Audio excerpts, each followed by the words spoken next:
In this video, we demonstrate the surgical technique and pearls for presbyopic lens exchange and Technis one-piece lens implantation. We prefer to create main incision at the steep axis to minimize post-operative astigmatism.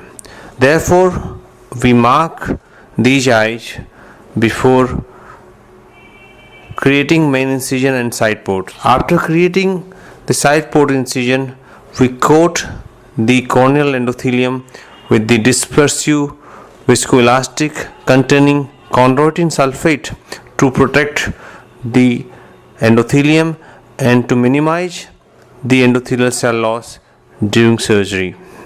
The main incision is created at the steep axis.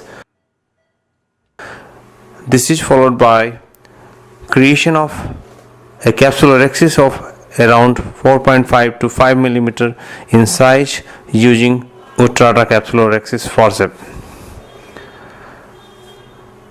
Hydrodissection and hydrodelineation is achieved using balanced salt solution. Presbyopic lens exchange patient present with a soft lens meter. Therefore, it is possible to remove the lens meter using low phaco power and fluidic parameters. One should be careful not to use high phaco power in order to minimize the damage to the endothelium or to the posterior capsule during surgery.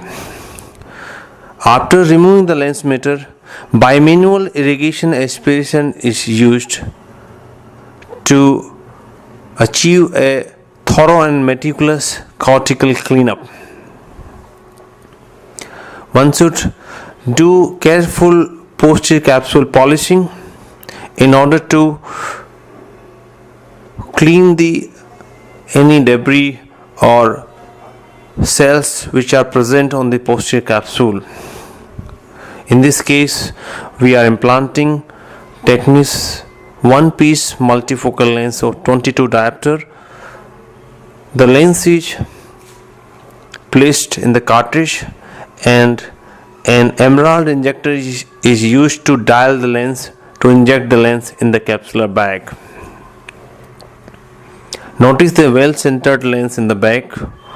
A bimanual irrigation aspiration is used to clean the viscoelastic beneath the lens optic and also from the anterior chamber.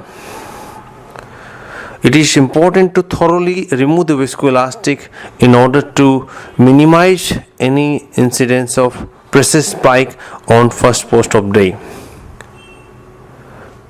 We carefully seal the side ports and main incision at the end of the surgery in order to achieve the watertight incision. We prefer to use preservative 0.1% moxifloxacin hydrochloride 0.5 cc intracamerally in order to minimize incidence of post-operative infection. Thank you.